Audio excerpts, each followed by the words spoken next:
This is Greg Canty here, and welcome to the Win Happy podcast. Stay tuned for interesting chats with interesting people about winning their lives and being happy at the same time. This show has been brought to you by Fusion Communications. Thanks for listening.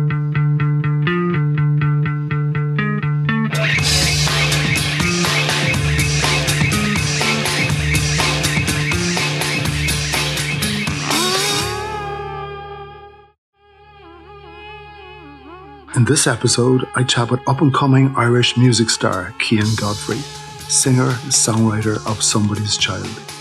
They're getting rave reviews. Their songs are raw, memorable and exciting. You can feel that Cian is on the brink of huge success. We spoke about music in our different generations, the challenges of making it in a Spotify-led industry, and of course, we talk about the music. Let's hear from Cian and some of those fantastic songs. Cian Godfrey, or you're somebody's child, aren't you? Yeah, I have somebody's child. The joke in the industry, well, it's happened so many times now. Everyone goes, "Oh, well, I'm somebody's child too." So I have trouble getting into a lot of bouncers at festivals when I say that we're the band, we're somebody's child. They just tell me to get out of here. Yeah, they think you're just another smart aleck young fella, you know. That's it. Yeah, exactly. Yeah. So where did the name come from? The name came from, I was doing music for a while throughout college, and at the end of it I had to do a professional project, and I thought, why not just make up this brand, I suppose, that I could put music under. But the goal originally was just to write for other people, because I'd kind of been frustrated at kind of playing the live gig scene or pub scene around Dublin, because people just kept on requesting songs that weren't mine, I suppose, and I wanted to write and play my own music. And so Somebody's Child originally was meant to alleviate any presumptions that people might have about the music. So it didn't kind of allude to any style. It wasn't meant to be a male or a female or a band or an artist or whatever. So essentially it was this kind of cover up so that I could write in as many styles as I wanted to, because the industry, I felt, it got into my head basically that I needed to find this sound.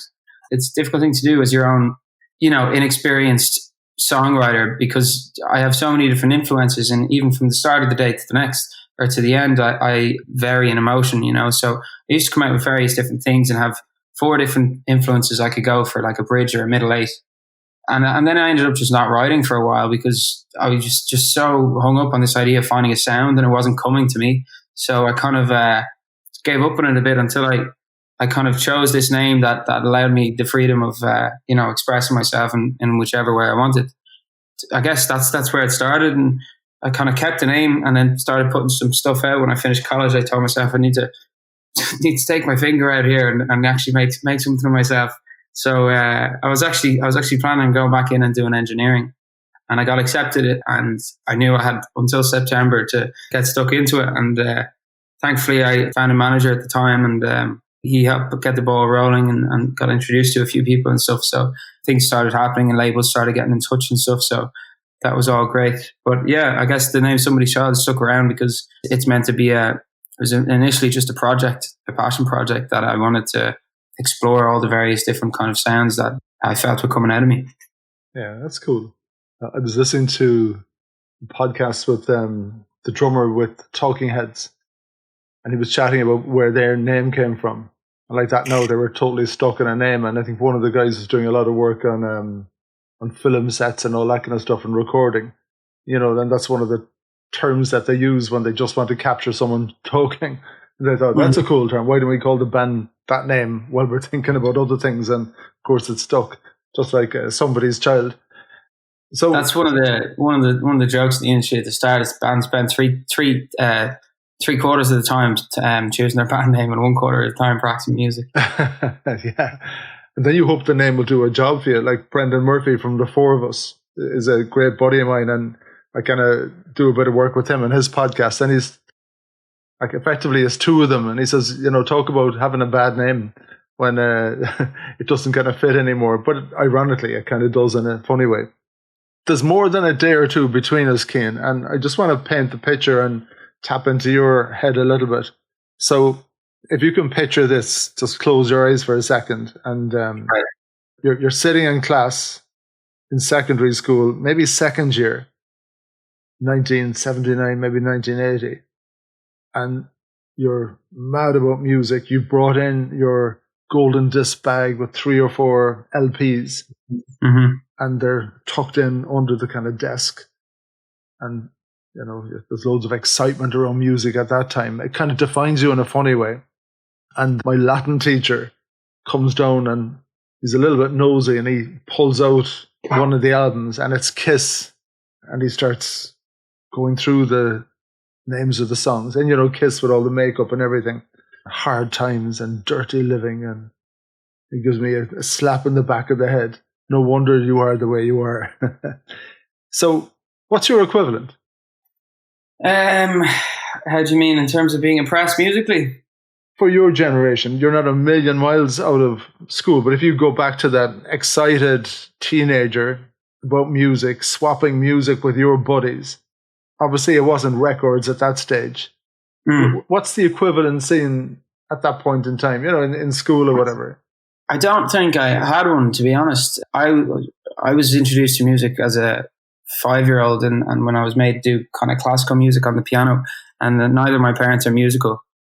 So I kind of resented music for a little while, and it wasn't until I was about 16, which would have been after the second year, after me being a second year, that I discovered that it's far easier and B, far more enjoyable if I just put 4 chords together and started singing over it. So I kind of then, I think I pushed down a lot of musical, a talent or whatever you want to call it, or liking or passion, rather, because there was no one else around me that did it. And it wasn't until I met a couple of friends who were into music that it really gave me a sense of confidence in what I was doing. Wasn't, completely weird, because I used to love it. But I then kind of went against what my parents listened to because I just thought it was uncool. And then I was kind of just listening to whatever was on the radio and stuff at the time, which wasn't great. And then it wasn't until I was about, 18, 19, where I really started to develop my own personal sense. And I guess that's more so out of rebellion than anything else. As I'd imagine a lot of people probably have the same kind of story. But yeah, no, I never had that exchanging. I mean, we used to have, like, back in first year, second year, we used to use infrared to exchange, you have to hold the phones right beside each other, and then you exchange music just to get a new ringtone. But there certainly wasn't the same enjoyment, I'm sure, as kind of having the physical records and going over to your friends' houses. I envy that sometimes, where you just go over and listen to music. A lot of the time where I listen to music with friends now, it's just pre-drinking to go out, as opposed to active listening. And I do wish there was more of that, to be honest. And that was life in those days. Now, obviously, it wasn't everyone. There was your sport and there was your music and all that kind of thing. And you literally came in every day with your 3 or 4 albums. And they were expensive at the time, so you swapped them. Yeah, they pretty much are. But you swapped them with people that you knew would care for albums, obviously, if they were scratched. And that was so much fun. And the excitement of listening to an artist for the first time, bringing it home. And it was so difficult to exchange and stuff. You had to go to someone's house and listen to the new whatever. You were really a winner if they had an older brother who was buying the shit. Yeah. So then you didn't have to. Like, I remember listening to Neil Young for the first time with one of the guys, and they kind of had a little den in his house, and the needle going in, and it was absolutely fantastic. Just wonder what that was like in your time.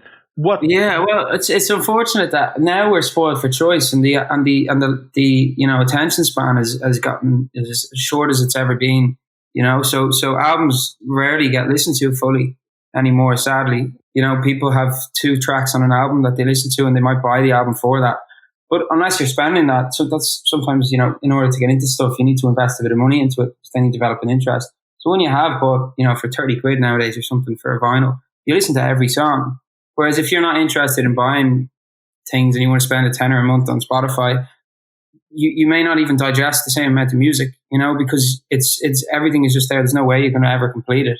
And, for those that are interested in music, it's great because you can listen to as much as you want. but it doesn't develop that sense of romance or whatever you want to call it with the music, which is unfortunate. Excitement. Yeah, I was listening to your music over the last 2 days, just preparing for this, and it's cool. You go onto Spotify, Somebody's Child, brilliant, a whole load of stuff. There's a big kind of press play button and you play it and it goes through half a dozen tracks and then it's back to crazy again. And then thinking, there's just 6 songs. Then I was looking, there's a lot more than 6 songs there. Right, okay. And that's all that Spotify was prepared to feed me. So, yeah.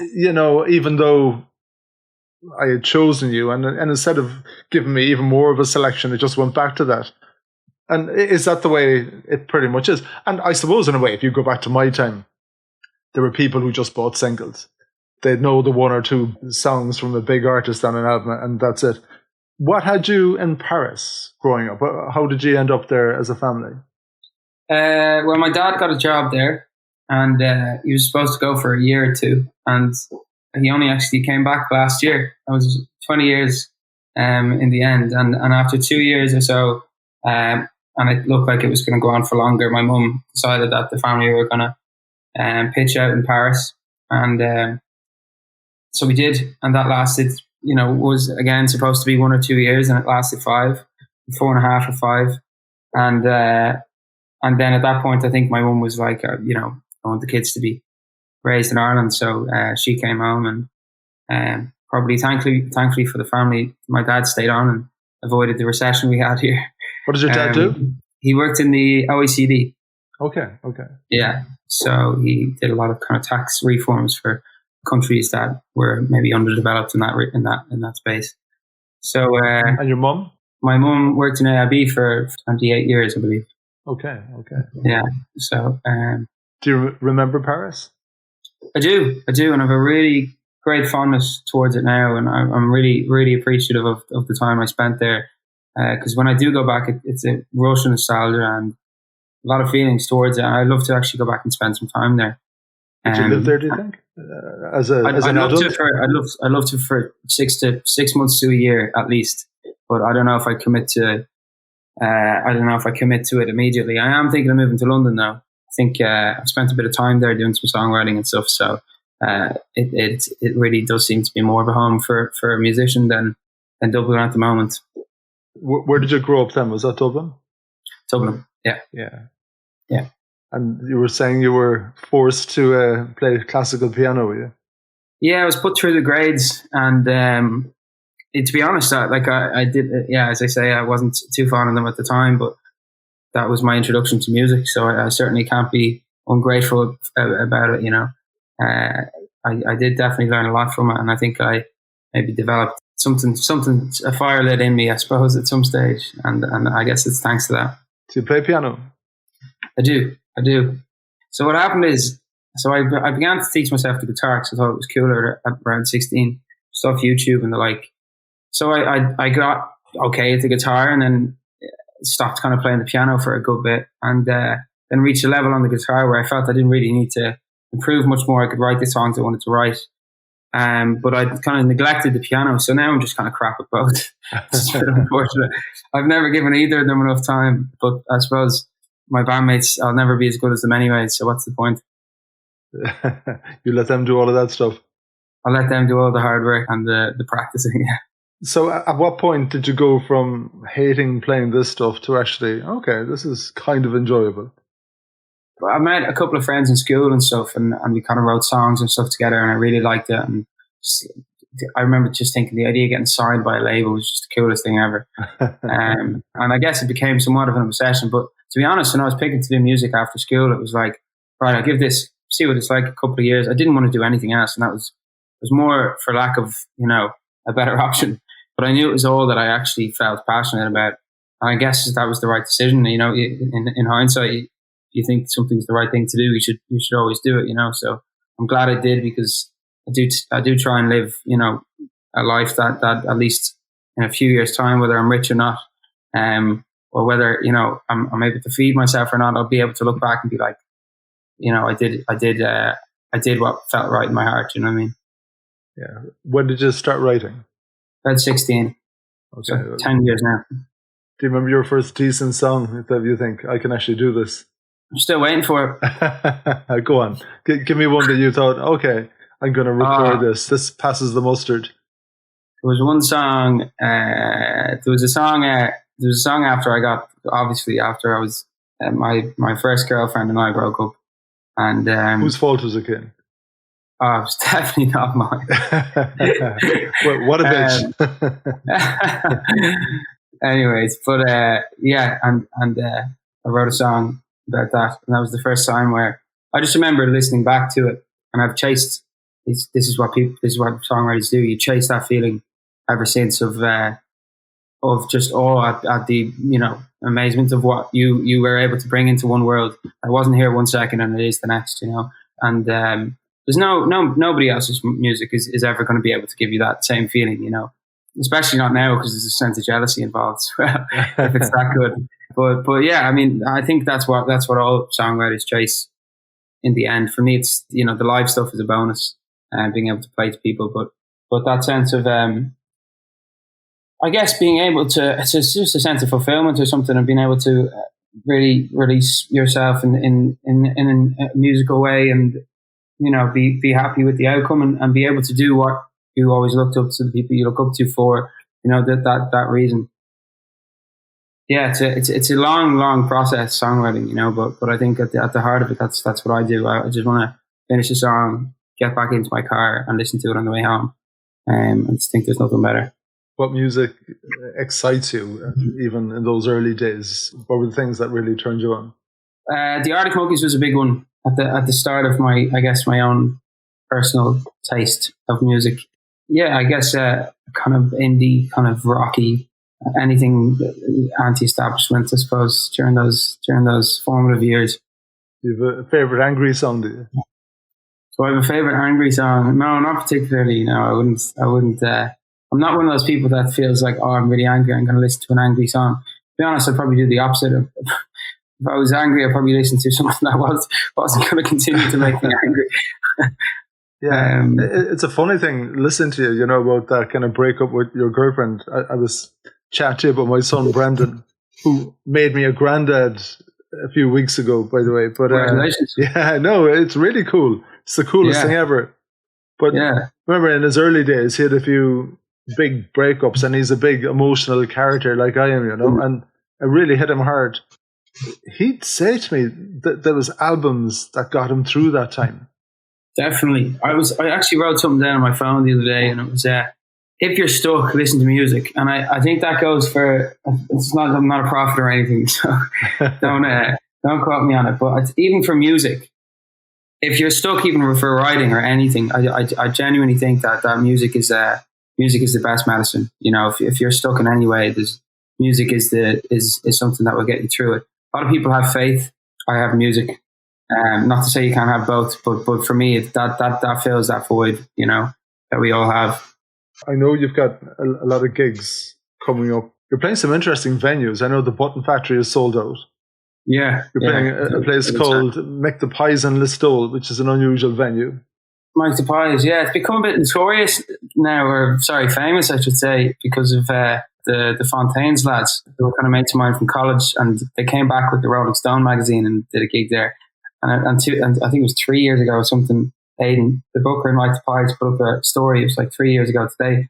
They played the band called the Murder Capital to 58 people or something. And I only saw them last week, and Alexander Palace played 10,000. So that was a real treat. Jack O'Rourke, the singer, has a beautiful song they call Opera on the Top Floor.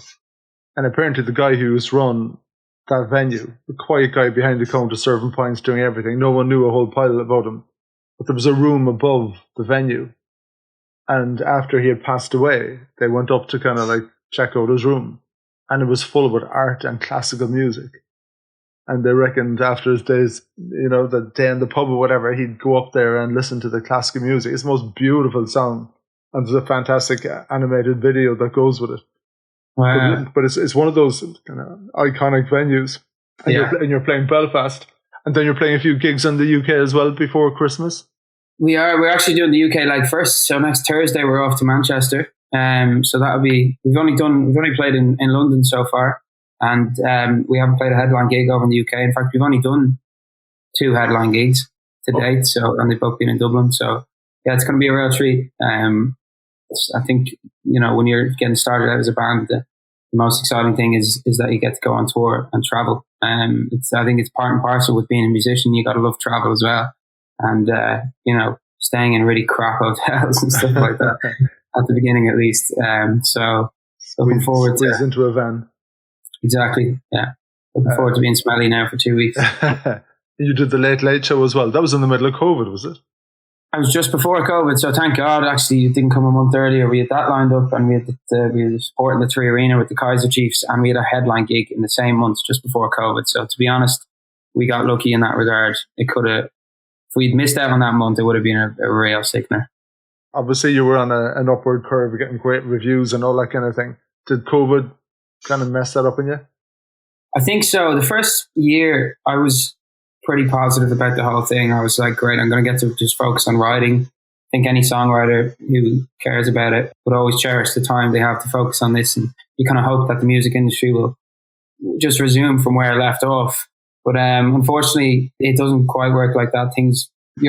It's competitive enough these days, and you're competing against 2 years now of new artists as well for the same lineup. And suddenly a band that was together 14 months is together 3 years.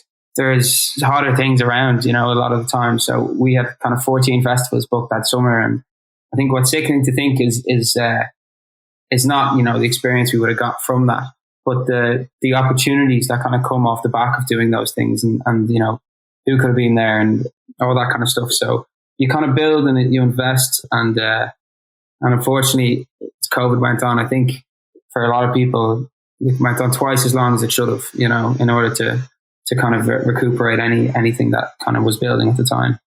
Have you been rehearsing and stuff? You must be, obviously, if you're touring. Just back. Sunday was the first one. So sounding crap. We're still getting there. But we have another 2 this week, so that'll pick up. You were saying something to me earlier, I think before we hit record, about music being a little bit too perfect and the players being a little bit too good. There has to be a bit of room for something that's raw and mistakes and taking you down unplanned avenues and stuff, isn't there? Yeah, I mean, a lot of the time these days people use a backing track, so they'd have like whatever they don't play playing behind them, which leaves very little room for error. So we use it for some songs, but for the other half we try not to. And I think my band can do things that I couldn't possibly. We on a couple of songs we go off at the end and we don't know when we're going to stop, kind of thing. You know what I mean? Which is the beauty of live music. You won't be able to get that from a recording. My part is kind of fulfilled with the songs, but I guess which is what I love about our gigs is the gigs have really allowed the other musicians to kind of shine through as well. So it's not just kind of focused on my voice or anything, because it's the guys around me that make it so good. You've got a really good voice. I've been really enjoying it. There's a bit of anger in it. Yeah, I would say so. Yeah, I'm angry. I'm an angry dude. Yeah, you're an angry dude, and I don't think you are, but you have an angry voice. Or am I wrong? Yeah, I do. I mean, a lot of the time, this is synonymous with just being human. But I think a lot of the time we tend to remember the bad parts worse than the good, and it's probably not a great thing to. If you look back on your memories, a lot of people seem to remember. It's like the hard times hit you harder than the good times do. Do you know what I mean? Songwriting to me is kind of an exploration of myself. I tried to get to parts of myself where I wouldn't usually be able to reach on a normal level of consciousness. So songwriting allows me to dig a little deeper. So oftentimes, you dig up some stuff that is a little bit harder to acknowledge than day-to-day life. And I guess that's the stuff that makes it interesting for me, is I'm finding out more about myself as I go. I guess that's why there is a lot of angst and a lot of anger. And maybe it says I'm suppressing it or something. I don't know. I'm not a therapist, but probably something of that nature. Yeah, not yet anyway, Cian. Yeah. So for the listener, what I'd like to do at this moment is pick one of your songs from that kind of earlier period where you were like, yeah, I kind of have this now. I'm happy to put this in the outside world. And can you pick a track that kind of represents that first period of being really satisfied? That child was born, if you know what I mean. I think it was probably born a little bit before I started putting out music. I would say maybe our second track, Toes, is when I was really happy with at the time. Obviously, after such a long time, you tend your relationship with the songs change. In fact, immediately as you put it out, as soon as you put it out, you get bombarded with facts and stats about who's listening in this, and your impression of the song changes. It's no longer yours. It really is. It doesn't belong to you anymore. All you can do is spectate and observe as the ether of Spotify kind of either takes you on board or leaves you off the shore. So you really have to. Yeah, it's a really, really important time, that period of finishing writing a song and putting it out, because the team will be suggesting different things, and this song should go first and all that stuff. But I do remember Toes was one that I was like, that feels like a complete song to me, and still right now feels like a very early stage in my adult life as a songwriter, I suppose, when I felt matured enough. In an attempt to discover new music, one of the games I play with my friends, when we're sitting out the back during the COVID summer where no one's allowed indoors and all that kind of thing, we've our speakers set up, and that they call me Hitler when it comes to the Spotify, because I don't want to listen to shite. But I play this game where you have to pick a word, and we'll do a search on Spotify, and the first thing you come to with that word in it, that has to be played. Now, to be fair, I don't think there's too many songs with the word toes in it. Maybe there are. What's the song about, Cian? Song Toes is Jesus. I'm digging up old press releases in my head here. I think it's about having a sense of independence, and I think it's about me doing music, and I guess feeling a little bit neglected by what other people assume or whatever they tie whatever doing music means, and it's a bit of I'm not sure if I can curse, but it's a bit of an FU. Yeah, right, okay, well, it's a bit of a fuck you to basically anyone who thought that I couldn't do this thing. I think there's a lot of pressure on young people, especially in music, and I think it's kind of well known that the music industry is difficult to crack into, and I think there was a lot of people who were just like, yeah, good luck kind of thing, and I guess it's about saying fuck you to that, and I have my ambitions and I'm going to follow them, and you can't tell me what to do kind of thing, something of that nature.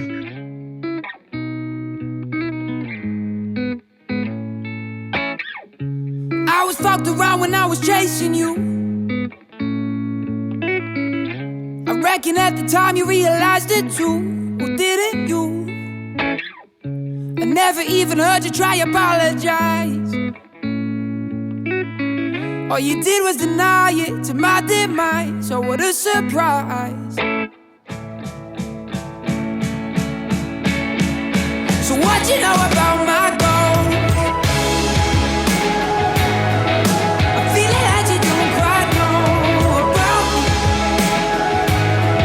I think you're stepping on my toes. I think you're stepping on my toes.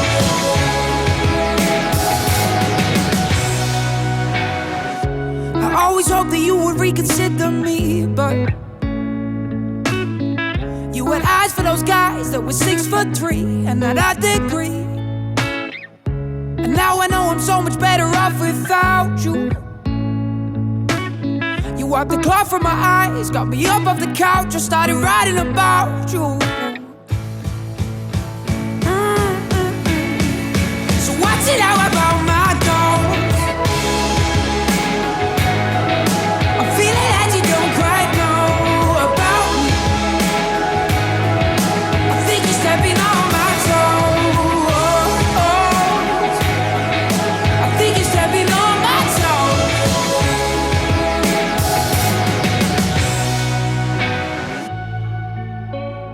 And if you could only feel just how I feel, maybe you would realize. But the truth is that it hurts you to be real. What a way to live your life. So what you know about my goals? I'm feeling like you don't quite know about me. I think you're stepping on my toes. I think you're stepping on my toes.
a lot of songs I write, some of them are half fiction and kind of half fact.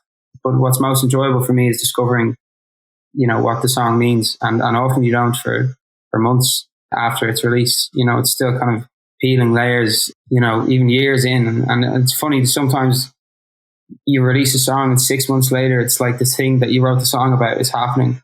It's a really strange, it's a really strange feeling. It's like, is that like visualization, is it?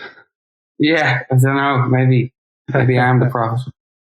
That gives you a lot of scope for your next song. All you need to do is kind of like think into the future and wish good, happy thoughts or happy things or wonderful success, and that's it. Or angry things, as well. It's when you're angry.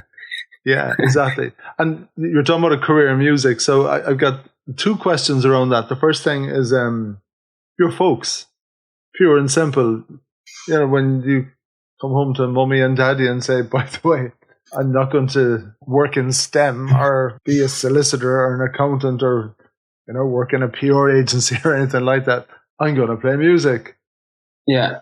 Obviously, that conversation was had at some point in time. Or was it just a case of he'll grow out of it and that's fine? Or is it brilliant, we're at your first gig? It was definitely a sense of we'll grow out of it. He'll grow out of it soon. I do remember my mum saying something like that to my dad at one point. My dad was, he tried to convince me not to.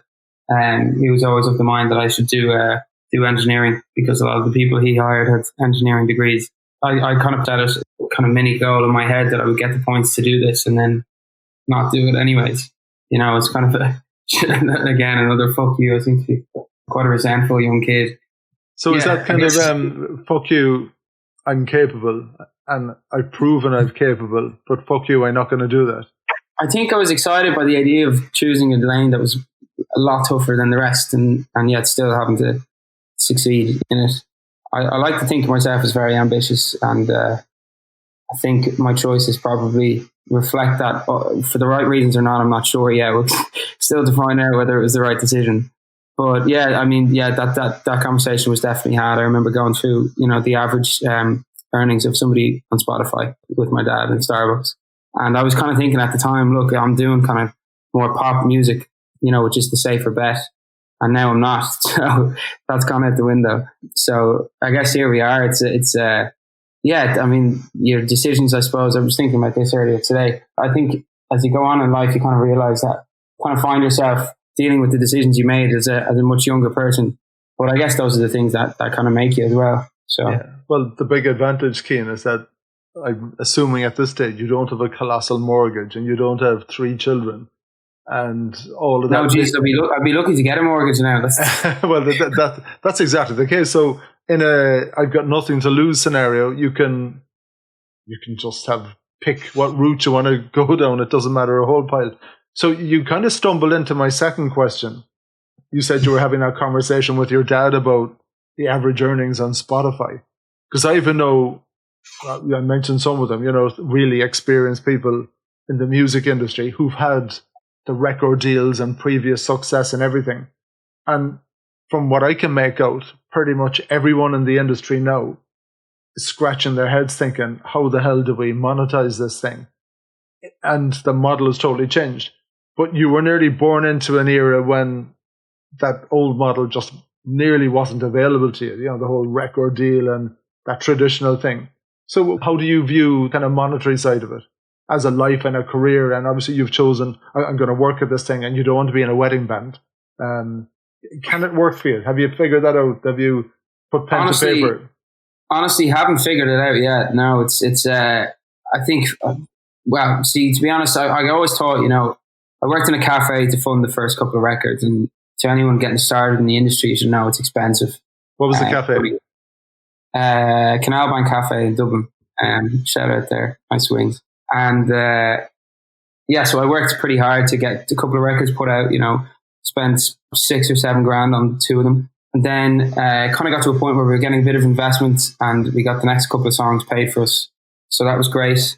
But you're still paying back whatever loans, or you're still working a part-time job at the very least to be able to fund what you're trying to do. And, only about, when COVID hit or so was the first time where the music started kind of paying for itself, which is still expensive. And it says a lot about what, we were able to take in off kind of radio and Spotify and royalties and stuff like that, but you're not taking any money out. And to be honest, from Ireland, you have to realize that, to go anywhere for live, it's going to cost you more than you're going to earn at the start. So we did a gig and we did Reading and Leeds. We got paid £100 per gig, so £200.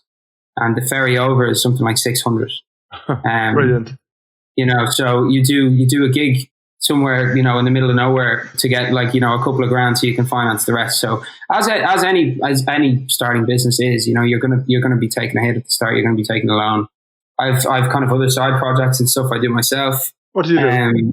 So I do kind of freelance PR on the side, but only really taking that up a little bit during COVID. And then I do a little bit of, like to get into acting a little bit more. I'm kind of working with an agent and stuff at the moment.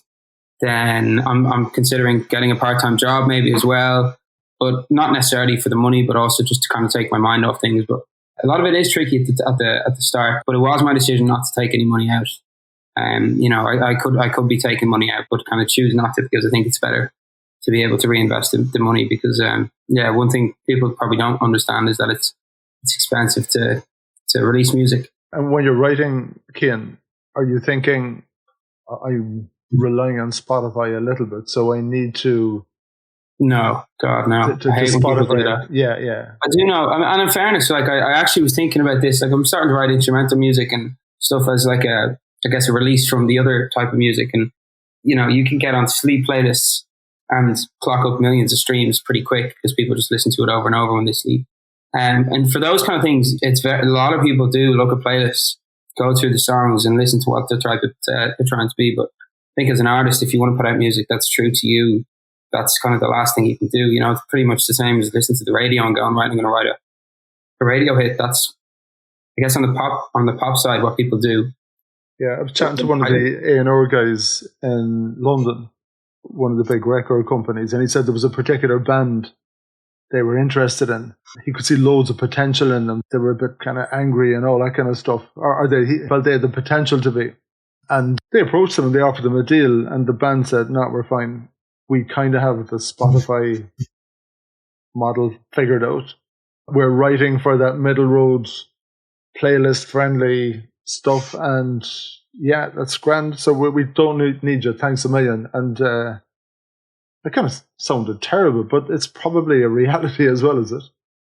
I think it is. I mean, it depends what you're going for. I mean, if you're trying to break the mold and you're trying to become, to develop a legacy in the industry, I wouldn't go about it that way, if you know what I mean. But if, you're trying to just make a living off it, I mean, it works the same as reading the markets, the stock markets, you could take it that way. But I think that's a pretty cynical way of thinking about art. I don't think that would give people a real sense of satisfaction, which is what I think the reason we're all in it for, is that kind of, you're more in it for yourself, I suppose, and being happy, and I guess whatever respect comes with being an artist as opposed to the money.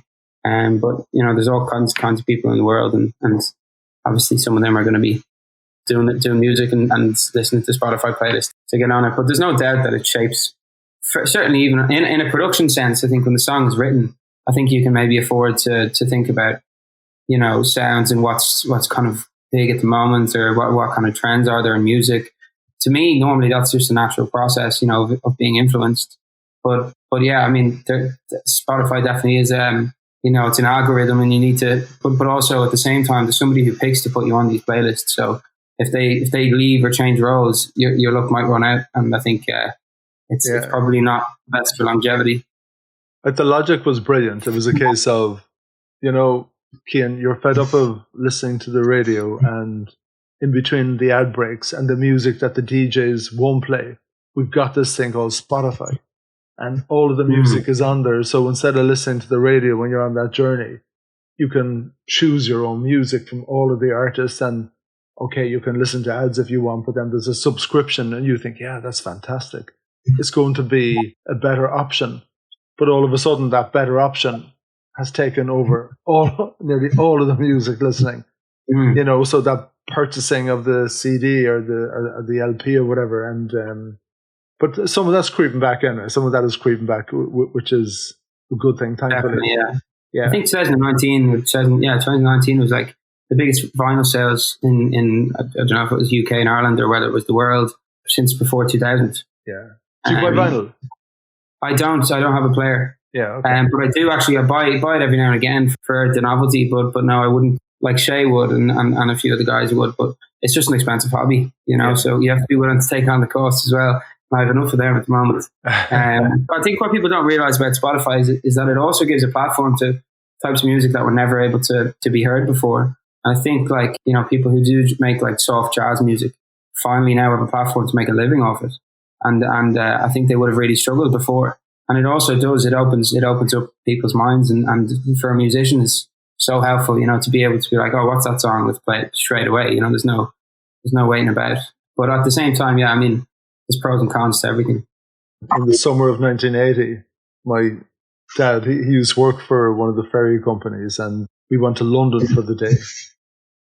And we got the bus there and we rolled into London really, really early in the morning. The bus we were supposed to stay overnight and then get up early in the morning, but the bus took a wrong turn and lost 4 or 5 hours. So we never booked into our accommodation.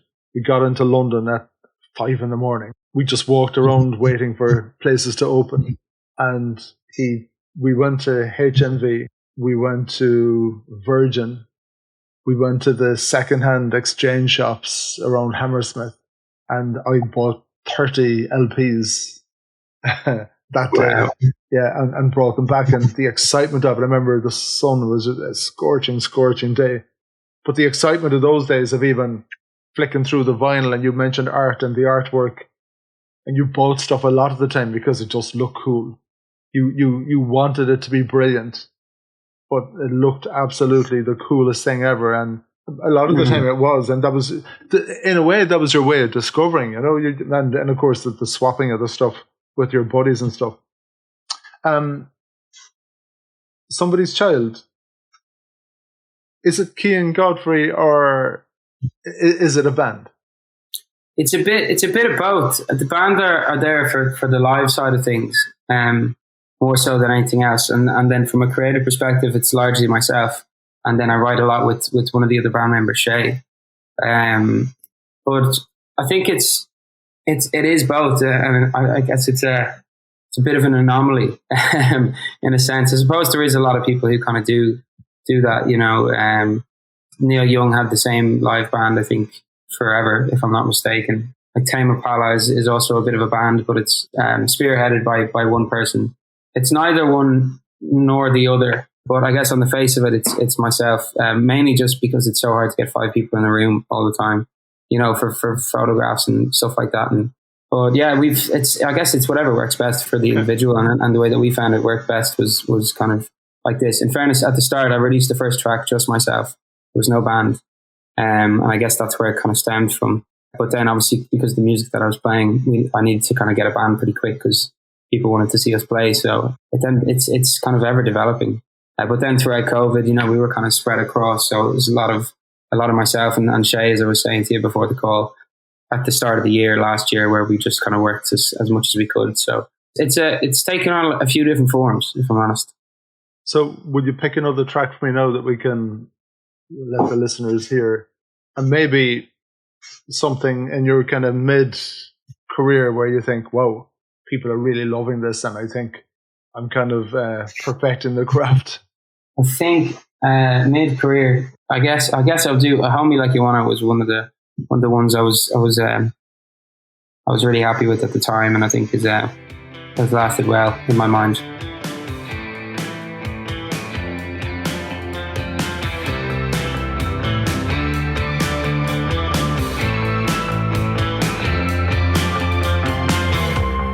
You don't know how you're supposed to feel. Is your head rolling around again and again? But you don't know what you came for. And you won't talk about it all. And you tried your best and you don't succeed, and you got down risked it all.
good song. I listened to that today.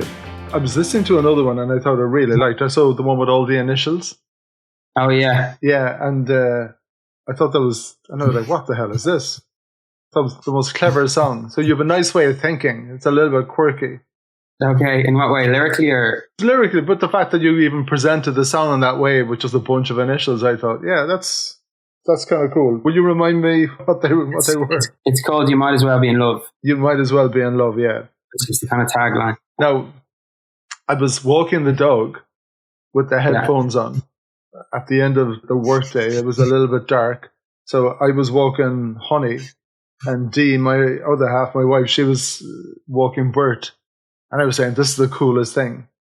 And I told her the name of the song. She's saying, that's not very sentimental. I thought it was cool. What you're probably saying to you, that's something a guy would come up with and not a girl. Yeah. Yeah, to be honest, if I put You Might As Well Be in Love, it would have almost seemed too sentimental to me. So maybe she's right. Yeah. No, it's I like it. And you went through a war song in there. You worry about the world. I do, a bit, yeah. I suppose everyone does a bit, don't they? But yeah, no, we can start a war. We can start a war as kind of politically charged. A few of mine are. I think it's just it stems from me just as, you know, a young person being disillusioned with politics at the moment. It's especially, you know, during that whole Trump thing and Brexit and everything. I think it's a lot of built up frustration of people my age and people in the arts especially. And I think there's just a lack of connection there, and that definitely does come out sometimes in songs.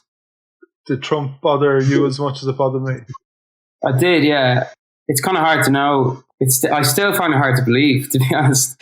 I'm not sure if that's even possible, but it's almost as if it never happened now.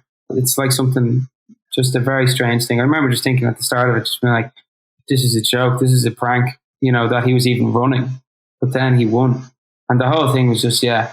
And I think, I mean, I have a lot of people and friends in the UK, and a lot of them are equally just disillusioned with what is going on over there. And some of the people who are supposed to, you know, be our leaders. And yeah, it's a difficult thing, I think, as a young person to get involved with this stuff as well. You know, my parents are always like, you need to listen to more of the news. And I'm kind of like, I hate the news. You know, there's nothing hopeful on there a lot of the time. But yeah. Yeah, I kind of made a decision this year. You know, you make your New Year's revolutions, your resolutions. Yeah. And I found myself bouncing through a lot of last year, being quite angry on Twitter and all that kind of business. And Trump was a lot of it. So deliberately swapped some of that kind of Twitter time for learning time. It was wrecking my mood. You're getting that little bit angry. Of course, we had COVID on top of it and everything that went with that and everything. But you need to kind of preserve your own head as well a bit, don't you? And just protect it. Definitely. And, you know, some of these things you can change as well, and some of them you can't, I think. And, you know, there's a lot of work in knowing what's going on and stuff. But if it's going to harm, you know, how you're feeling in a pretty sensitive time as well for everyone, particularly at the start of COVID, I had to say to my parents that they needed to turn off the news, literally on for 6 hours a day. Just red banners, and, you know, it's just an overload of information, and a lot of it being negative. It's like, it can't be good for you. They're trying to just get you, and it's just repeats as well. It's like, I've heard this 3 times and I'm only making a sandwich. Yeah, it might be a tiny bit different the next time. In terms of you and presenting yourself to the outside world, because in a way your business and the product is yourself. We kind of spoke there about the whole social media thing and Trump and everything else. You obviously have to present yourself on social media in a particular way. Yeah. Does that wreck your head, or how do you go about it? I've become accustomed to it. I don't think I'd be online if I wasn't for the business. It's not something that comes naturally to me. I think if I wasn't myself, I think I would get sucked into it a lot more and care more. But definitely putting yourself out there as it not being my name has alleviated a lot of the pressures that comes with, you know, even nowadays, sometimes I put up a post and share, you know, something that might be happening with the band. And I put it up on my personal Instagram. I'm like, Jesus, who's liking this? You know, I haven't felt that way in such a long time, because the band is almost like an extension of myself, but it doesn't affect me. So, and also it's kind of like a character as well, you know. that you try and portray a certain way.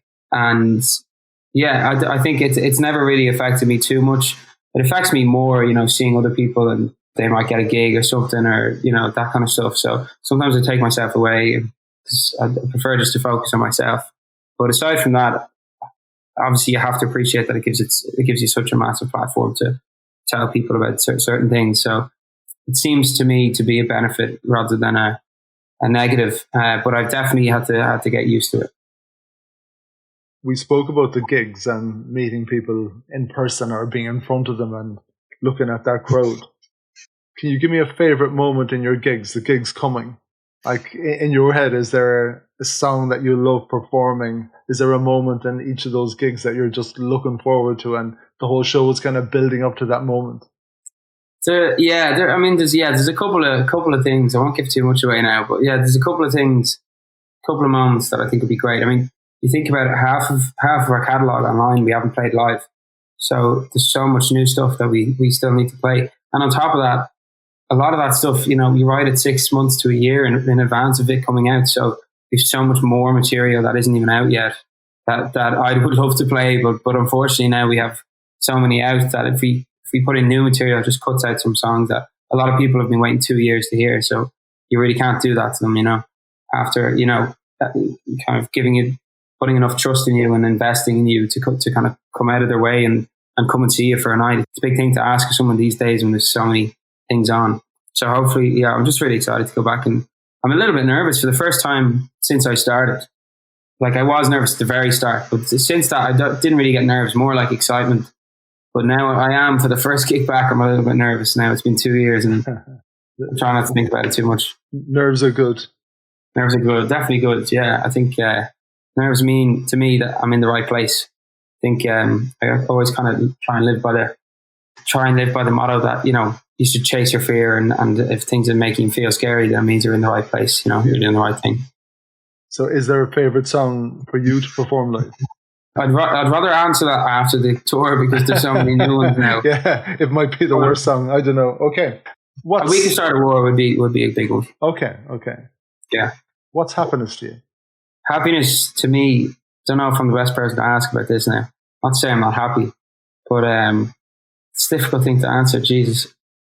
Freedom, I suppose. Freedom. Expression. Love. Yeah, those things. I talk about this idea of winning happy. Yeah. And happiness is that state that you're talking about, but winning is important as well. I always give this simple example of you might love playing football, but it would be pointless without goalposts. And without that feeling of putting the ball in the back of the net and you hit that sweet spot. It would be very tiring as well, wouldn't it? It pretty much would be, yeah. So in your head and planning into the future and everything, what would winning look like? What are your putting the ball in the back of the net ideas or moments? I think being able to be, I've certain superficial goals, with regards to music. At the heart of it, they come second to being happy. And I suppose it's the part and parcel, so they work together. But I think being able to spend time and feel comfortable in myself and not have to work for someone else. So I guess there's two levels of happiness for me. There's a superficial level where I get to do the generic band things and be successful, sell out the 3 Arena and all those kind of things. And then on the other level, it's being able to live just a happy life and be able to, just have a family and spend time with my family and not have any regrets and all those kind of things. But success is a driving factor in my life, being able to, not for anyone else, just being able to say to myself, I was able to do that. I set myself out a goal and of achieving something. And there's certain benchmarks, you'd have in music, as I was saying. So they're important, but ultimately, whether that happens or not, I guess if I was lying on my deathbed, I'd like to think that I did everything because I wanted to, and because it was the right thing to do. So difficult question. There's probably prepped a little bit more for that, but yeah. Yeah, well, I should have given you loads of homework in advance, but sometimes I think you're better just rolling with it. I've an even more difficult one next for you. What was your best day? Ever? Yeah. I haven't ranked them now, to be honest. It's very simple. You just have to give me one. And it has to be your very best one. Jeez, I don't know. It's so hard. It's so hard. I don't know. I don't know if I think like that. It's a shame though, because now that I'm saying it, it's like, to be honest, a lot of the good things that happen, I tend to just push it off and try and see what's next. And what I worry about is looking back and being like, I should have enjoyed those moments more. So maybe that's something for me to think about. Yeah, because we need to treasure them, because they don't always come along like buses, you know. Yeah. Whatever that expression is. Yeah, and the way I kind of think about it is that sometimes those special moments come, and the very, very odd time, you can be aware of them when they happen. You just go, wow, this is a really special day or a really special moment, and I'm really enjoying it. It's not that I'm looking back on it after and saying, oh, yeah, that was a good time. But actually, in the moment, you actually realize, wow, this is... Yeah. There's certain things that just pull you out of consciousness, you know, of day-to-day life. And a lot of them are, you need to hold on to it. And it's special when you realize something that you know you're going to remember that sight, you know, for the rest of your days. There's very few moments like that. I think falling in love is one of the major ones. I think it's what we all chase as humans, and it'd be hard to argue that there's a better feeling than that. So yeah, this is true. And then when they break up, you end up having a brilliant song. So it's a win-win situation, Cian. That's an even better situation, yeah. Since the beginning of time, always chases a good song after a good breakup. Yeah, like romance brings down empires. This is the thing, you know. But more than that, I always say that in a lifetime, you might change partners or in your life, but you never change your football team. You stick with them through thick and thin. It's the ultimate romance. But anyway. So bringing it back to earth, I want to close off on one of your songs. You pick whichever one, and you might tell the listener why you've chosen it. I'm going to go with We Could Start a War again. I know I mentioned it already, but I think it's a very honest song. In fact, I have some more honest songs that maybe I haven't released. We're writing an album at the moment, and we're kind of discussing what ones will go on it. But yeah, We Could Start a War. I'll go with. Okay. And is there any set of instructions that should go with that song for the listener? Like, no, I'd never presume to assume what people are going to think. I think music is best left unsaid. I think actually a lot of the time when an artist talks about something, they can ruin it for the listener. So, I think if you're going to listen to the song, listen to it and take your own assumption. I'm still taking my own assumptions from it as well. I feel like a listener to the song now as well. Having enjoyed that song, I'm going to give the listener some advice. Sure. Yeah, turn it up very fucking loud. and get angry. Cian, thank you so much for coming on the Win Happy podcast. Now, you have to promise me that when you have sold out the 3 Arena and you've done 3 nights, okay, because they just want you back, everyone is making too much money off you. You are happy to be at home visiting the folks, you know, showing them your new cars. And you didn't even have time to buy a car. Like, you were so busy making zillions, and, you know, you're going on world tour again then after. So you have to promise me when you hit that stage, when I kind of look for an update on the Win Happy podcast, that you'll come on and give me that little bit of time. Of course, Greg. Be the number one call. Yeah, there you go. It's fair play to you. Cian, thank you so much. Take it easy. Cheers, Greg. Yeah. Good man yourself. Thank you. Time runs out and your money's up. We could start a war.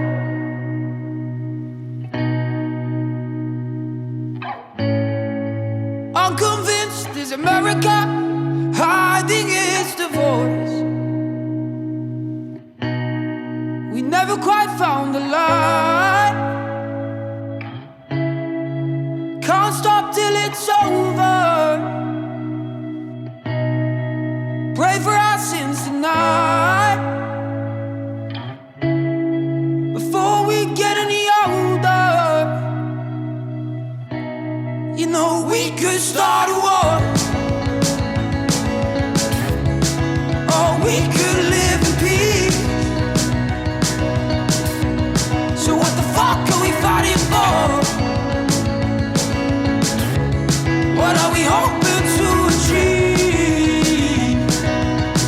You've got me begging to bleed, and I won't rest aside.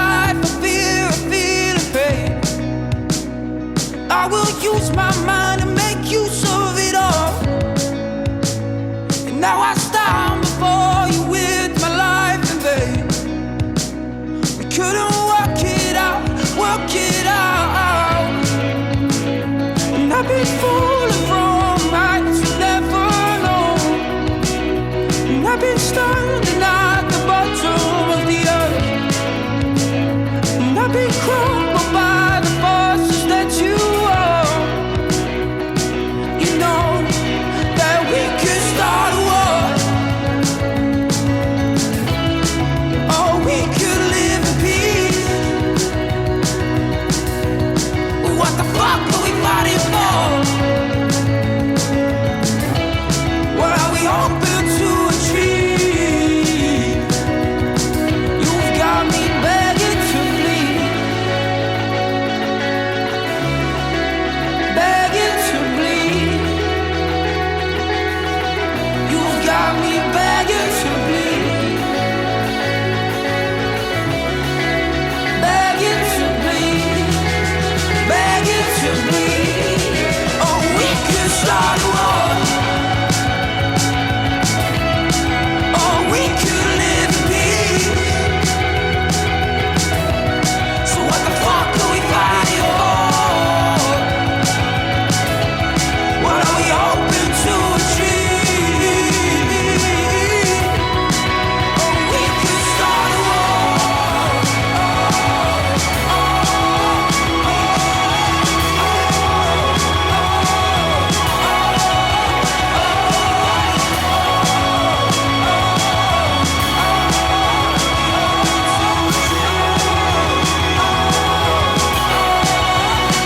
could start a war.